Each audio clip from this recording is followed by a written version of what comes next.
how are you today? My name is Shannon and this is my YouTube channel Whiskey and Wool.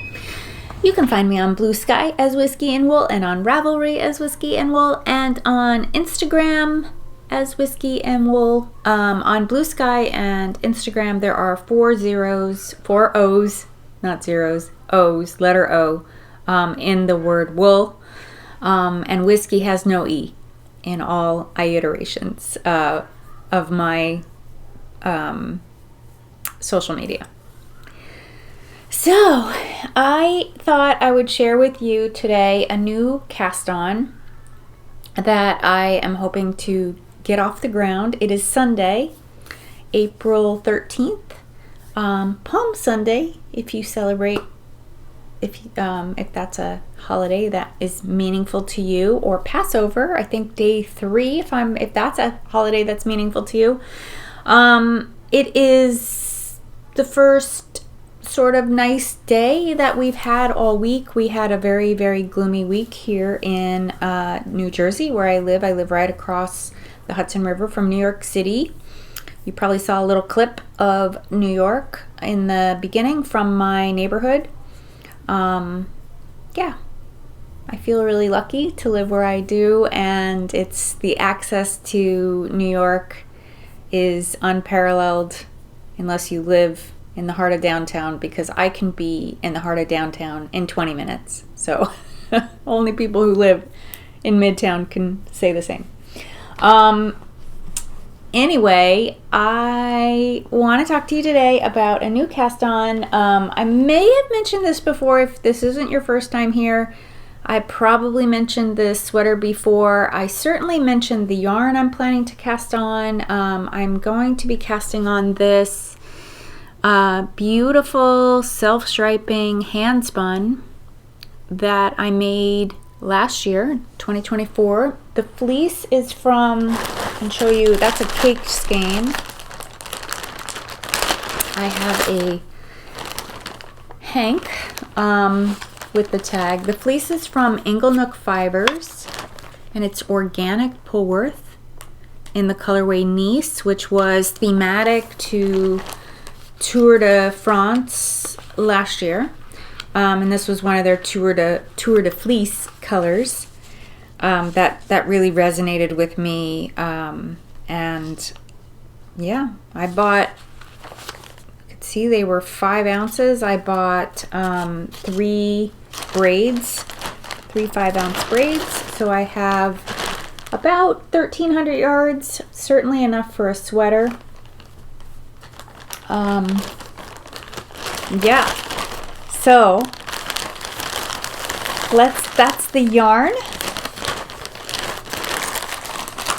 Let's talk about the sweater, but before I do, I should say what I'm wearing. I am wearing the Jethro cardigan by Tanis Lavallee of Tanis Fiber Arts, and she published this. I think I made this pattern I definitely made this last year, this beautiful crochet. It was around this time of year I think I was making it. It's all made out of hand spun scraps that I think I picked 5 or maybe 6 colors and put them together and crocheted a bunch of granny squares. It's a really fun pattern to make, and I had never made granny squares before. I'm not a big crocheter, but it was really pretty simple once you got the hang of it. And I had a couple throwaway squares, I would say, that were kind of not, my tension wasn't quite right, but I got there pretty quickly.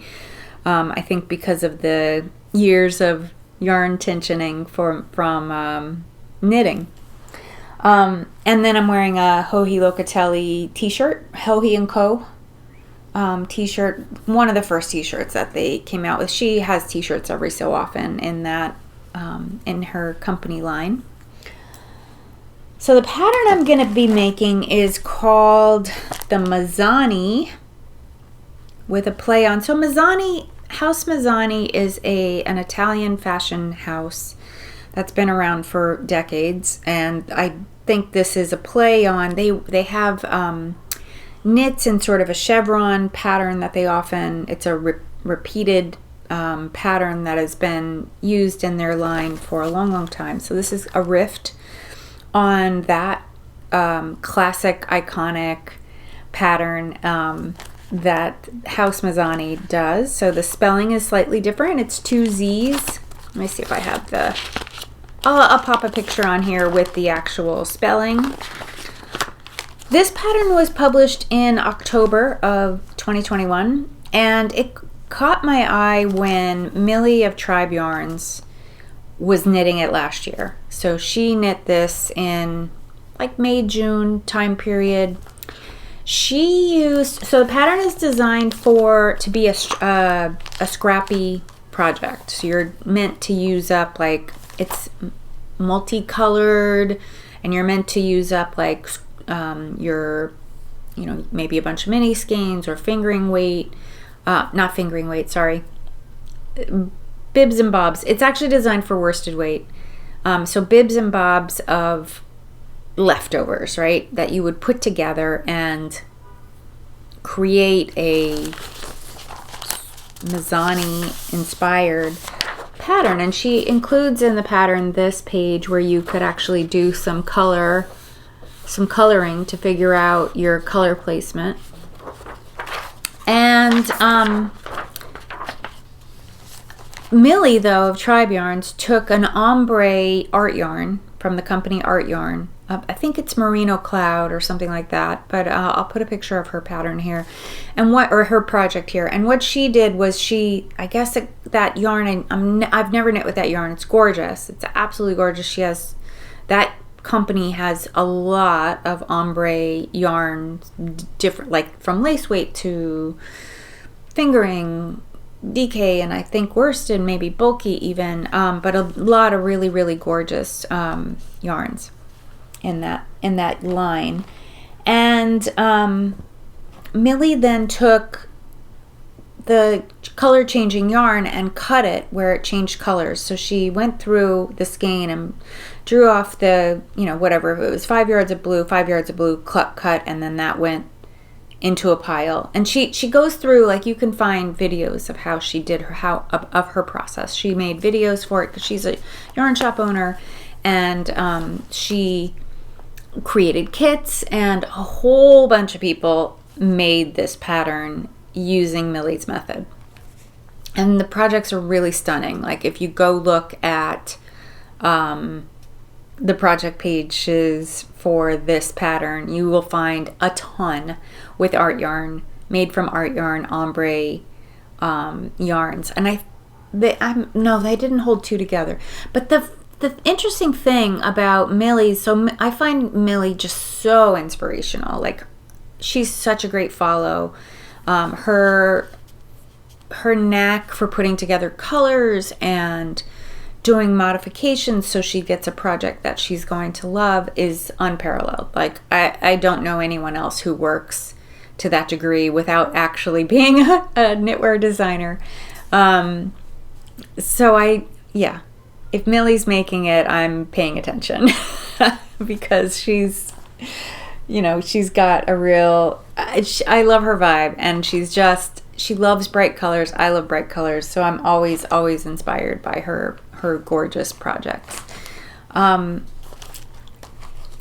was super tempted to take the plunge. I mean, her business is in Scotland, so I was thinking, and I can get art yarn here, so I was thinking, like, maybe I should just buy her tutorial, and instead of buying a kit, if you buy the kit, you got the whole package, her version of how she did her prep that she did, all of that. But I was trying to figure out, like, maybe I could just buy the yarn here. Maybe I could sort of figure it out, what she did, like, just by reading her narrative and maybe watching a couple videos on it or whatever. So that was around the same time that I was spinning this yarn. I was spinning this for Tour de Fleece. And I started to think, like, wouldn't it be good if I could just use a self-striping yarn? Then I wouldn't have to do all that yarn management of, like, cutting the colors and then doing the random, like, okay, today I'm going to knit with blue for 10 rows, or now I'm going to knit with yellow for the 12 rows or whatever. I wouldn't have to worry about that because this would naturally do the color changing and create a similar effect. probably more uniform though, because it is all the same yarn, and there are, you know, there's consistency in colors going through this yarn. So yeah, so I sort of hatched on this idea maybe towards the end of summer that this would probably be a great use of this beautiful hand spun yarn that I had recently made, and a good pairing together of that pattern with this yarn. And I'm pretty sure the art yarn that Milli used was fingering weight, and I've said that the pattern is meant for worsted. So my yarn is sport weight. So I went ahead and made a swatch. I made a swatch actually out of different yarn. I didn't want to bust into this. Like, I didn't want to use, sorry, one of my cats is adventuring around behind me. I didn't want to use any of this gorgeous blue on the outside. I pull from the outside, and even if I reversed the skein so I could pull from the inside, I just didn't want to use it up. I wanted to save it.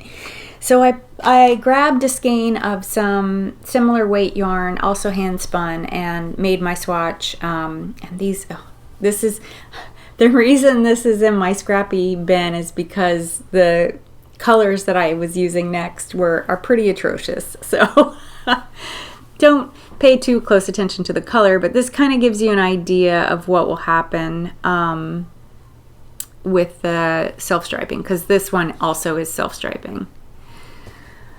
So yeah, that's my swatch, and it also gave me gauge. So I swatched it, I made the swatch, and I, following the directions provided in the pattern, they give you the cast on for your gauge swatch. You can really figure out whether or not you're getting gauge. I measured it unblocked and then blocked it, and I'm still, so despite using thinner yarn, my gauge is still bigger than the pattern by a couple stitches over 4 inches. So I did the math, and I figured out that I should make the size small. It comes in 7 sizes, small, extra small through triple XL, which will give you roughly a 62-inch bust. So anywhere from a 36-inch bust to a 62-inch bust.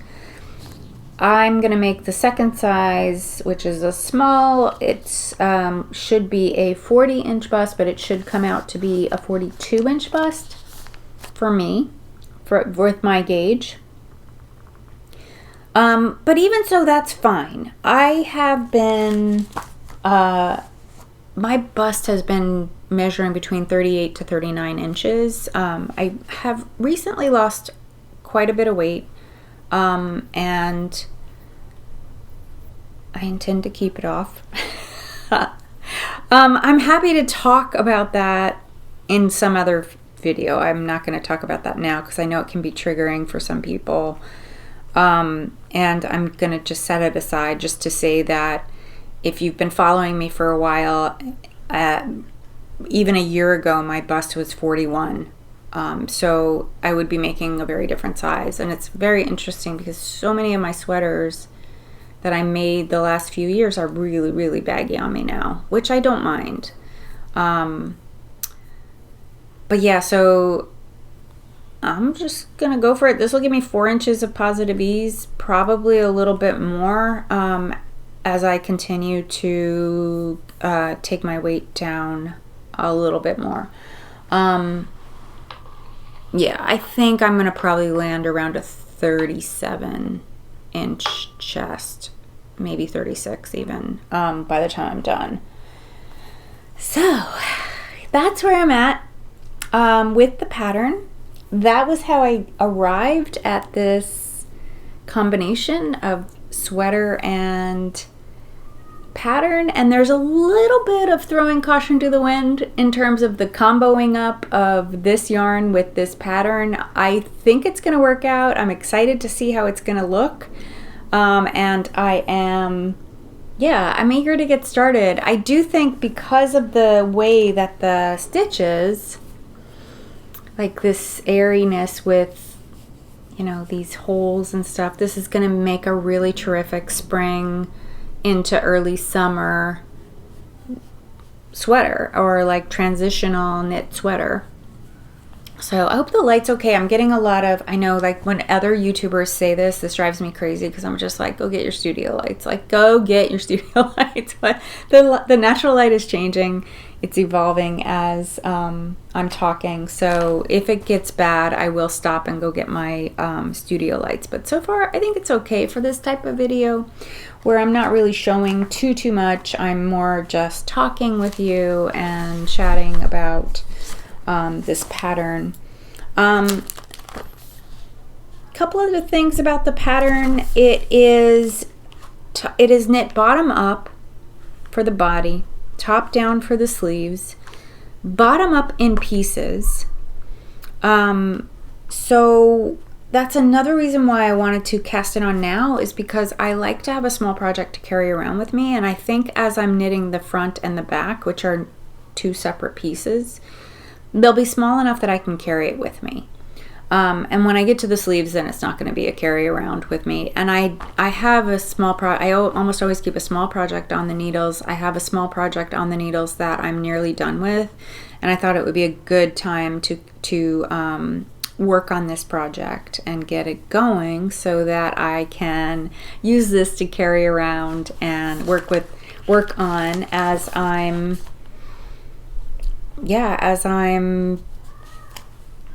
needing a project for my, from just to, what's the word? Yeah, just to have on the go project. Yeah, so the cast on is quite different from what I normally do. So it's a tubular cast on, I think.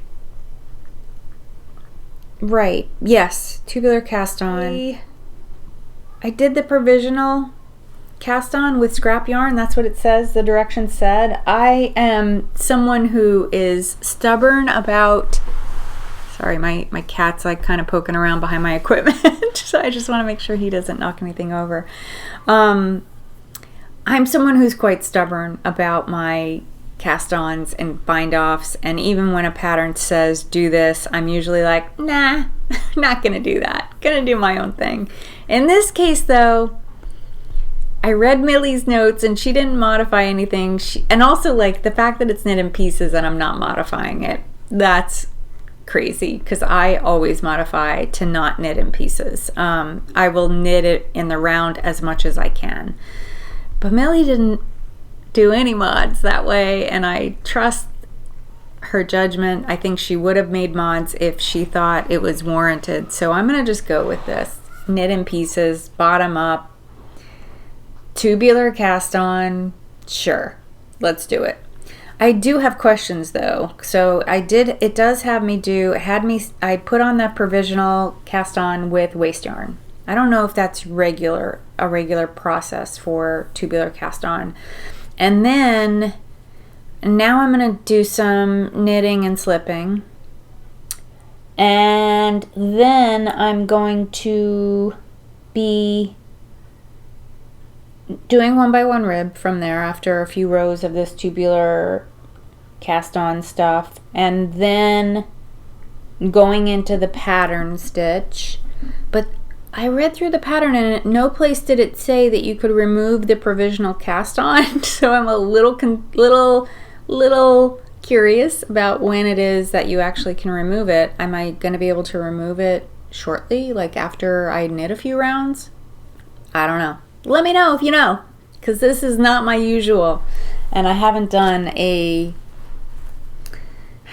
provisional or a tubular cast on. I think I did it one other time, and I really don't recall what the steps were. So anyway, I'm gonna get going with first row, which is knit 1 yarn over and repeat until there's 1 stitch remaining. Cool. Here we go. Just turn the camera down a little bit so you can see what I'm doing here.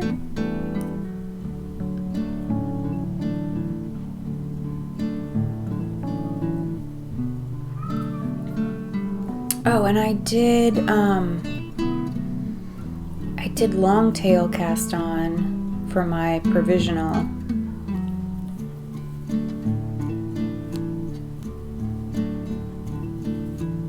This is so crazy to me, like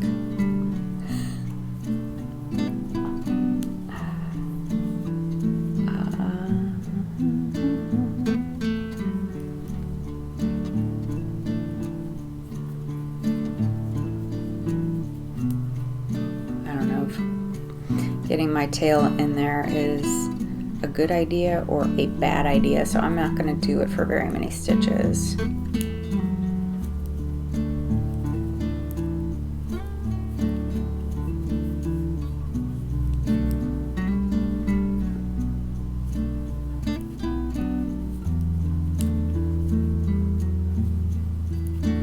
I'm guessing I can take that scrap yarn out in a few rounds.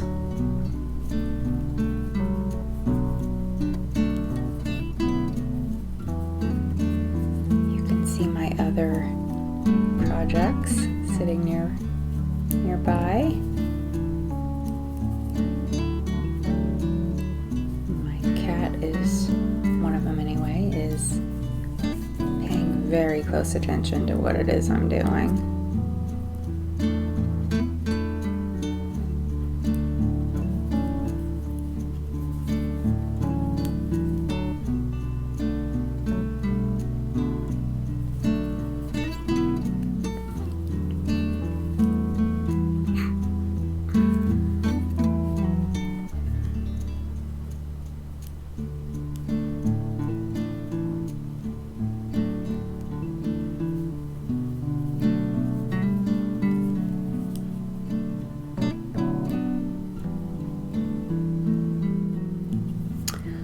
I wanted to just talk to you a little bit about something that is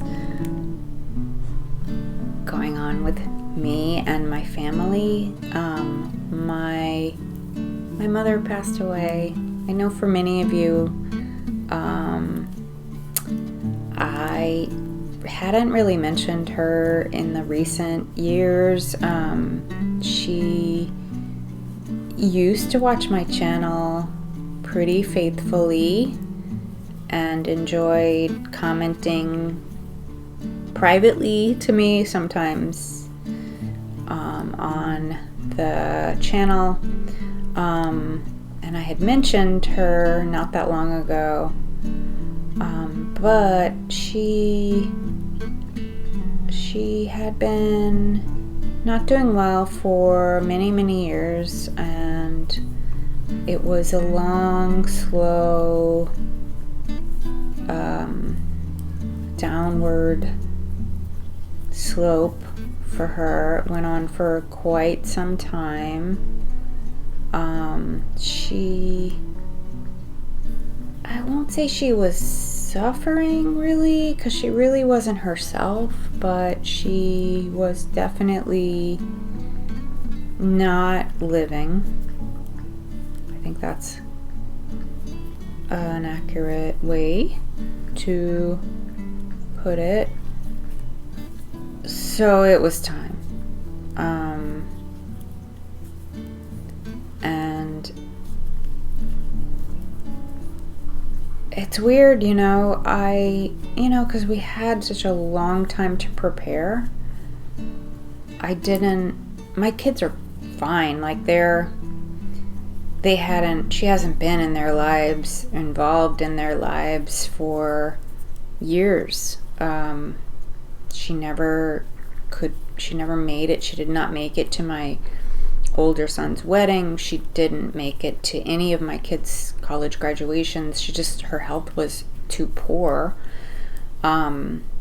She never met my granddaughter, her great-granddaughter, because she couldn't hold in her head, in her mind, that the child even existed. Like it was that level of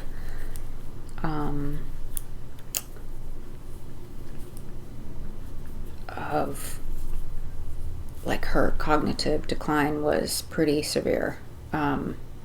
But it's really strange, like, to me, I've lost family members suddenly. I've lost family members after a few months warning. And this was several years. Just really interesting. I know how I want to go. That's for sure. If we get to choose. Yeah. So,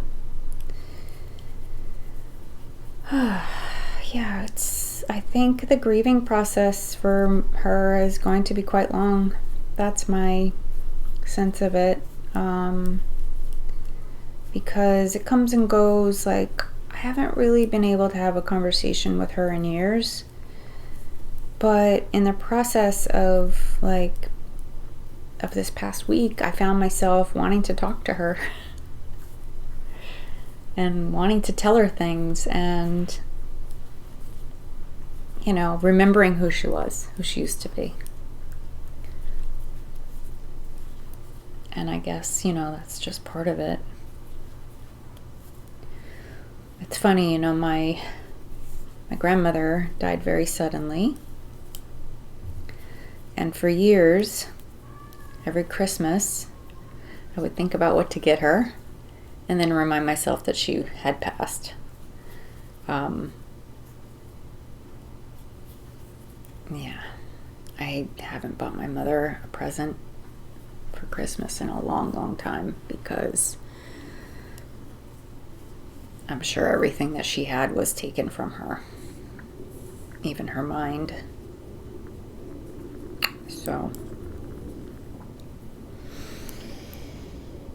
anyway, I just wanted to share that with you because I think it makes this exchange a little more authentic, a little bit more relatable, and helps you understand a little bit like where I am in my life stage as well, and maybe you're also grappling with this or something similar, or it's, you know, you never know. Life has strange things in mind. All right, got my first round done, row, and now I am slipping and knitting. Okay, gosh, I cannot picture how this is going to work out. I am slipping with yarn in front and then knitting. Okay, so it's basically like a knit. Nope, I purled.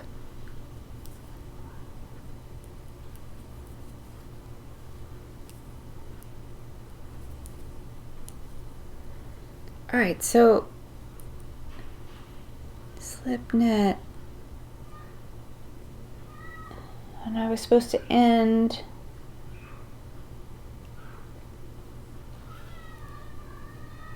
okay, I'm confused. I thought I ended, hang on, okay, so that's a knit one. Oh, I think I missed a yarn over. Oh my goodness. So there's some neighbor kids who are screaming right now. I don't know if you can hear them. One of my apartment windows backs up to a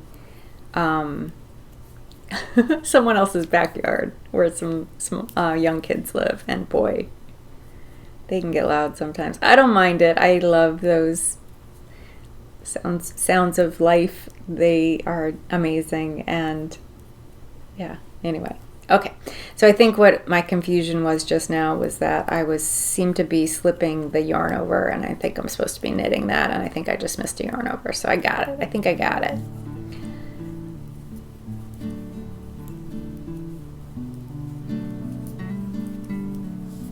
Okay, yeah, so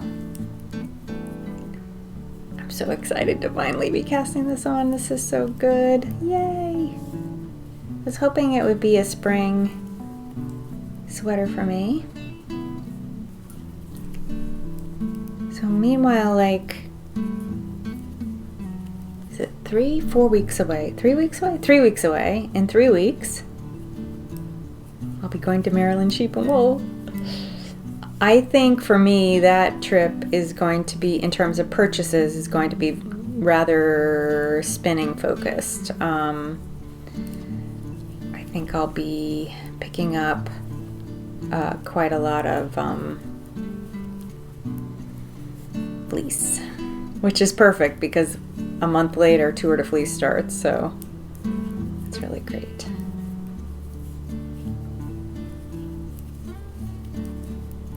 Oh, shall I talk to you about, I talked to you about a book last time, so I wanted to say that I picked up, after I finished The Frozen River by Ariel Lawhon, and freaking loved it. I can't stop thinking about it. I really wish I could hang out with Martha Ballard, the main character, more.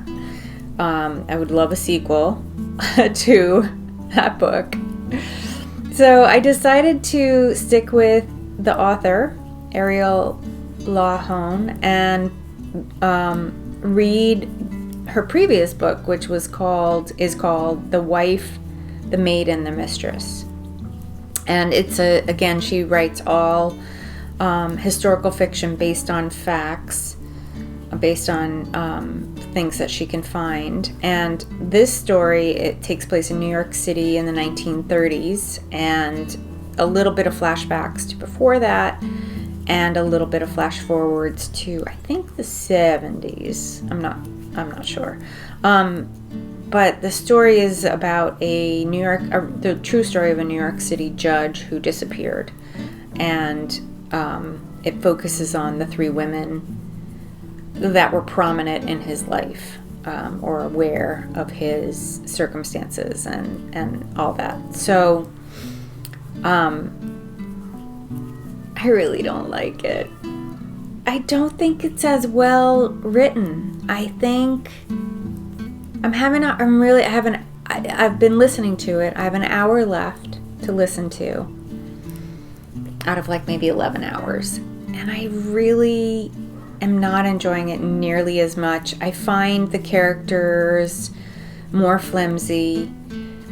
She seems to really lean into tropes. I'd be surprised if she's ever been to New York City. I mean, some of her, or if she's been, she hasn't spent any amount of time in the city, because some of the jauntiness with the way they move around is unrealistic. And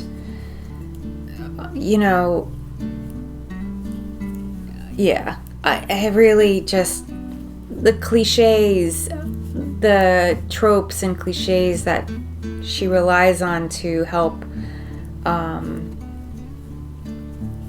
flesh out, if you can call it that. It's not really fleshing out. Like, what she uses to define these characters is just garbage to me. I was not believable. Just not believable. And yeah, I don't know. I was really turned off. I usually am so dubious because I live so close to New York, and I've worked and lived in the city or around the city since I was 20 years old. I am usually a little hesitant to read a book that takes place in New York, only because unless it's written by a New Yorker, because I find it unrealistic frequently, or they just don't capture the city in the way that I view it. So I guess it's a bit like reading a book, then seeing the movie and being mad that the characters aren't the same.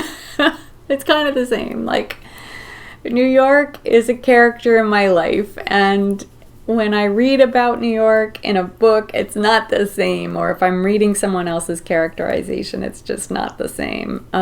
So anyway, yeah. was hesitant until I had loved Frozen River so much that I went ahead and purchased it, and I think I'm going to change genres and find something else to read next. I know what I'm going to be reading next. I'm going to read Ursula Le Guin, who's she was a prolific author in the 70s and 80s and 90s, I think, somewhat. She wrote a book I haven't read. I read a lot of her books in my younger years, but I haven't read anything by her in a long time. But I remember she's a pretty expert storyteller, so I'm looking forward to that. The book is called, I want to say it's called Lavinia. I think it's called Lavinia. It's based on a Greek story, as far as I know. So am I changing genres? Probably not, right? That's still historical fiction. Maybe it's based on a Greek mythology. Maybe that's what it is. Anyway, here's my work so far. 2 rounds. 2 rounds of 1x1 rib. Directions say to do the knitting and slipping one more time, so both right side, wrong side, and then go right into 1x1 rib for a number of rows, and then you start the chevron pattern. There is interestingly enough, you can see how this is the rib here. We do a series of short rows to create those peaks and valleys, so that when you do the textured stitch, it blends together. And there's, like I said, many project pages. It looks phenomenal, so I'm just gonna go with, they look phenomenal, so I'm just gonna go with the way it's written. I'm still not sure when I can remove the waste yarn. Please let me know down in the comments. Oh, excuse me, I got the hiccups below. All right, I'm going to end this here with a little outro of kitty cat nonsense. I think I had a little kitty cat. I have some kitty cat clips, perhaps. And some beautiful spring flowers from the neighborhood that I saw on a recent walk outside. I should have an episode up in the next week or two where I can really dig into and share with you my projects that I've been working on. They're right over there. My last cast on with me, I'm loving it, just really loving it. It's so good. I can't wait to show it to you. All right, hope you're doing well, and I will see you again soon. Bye.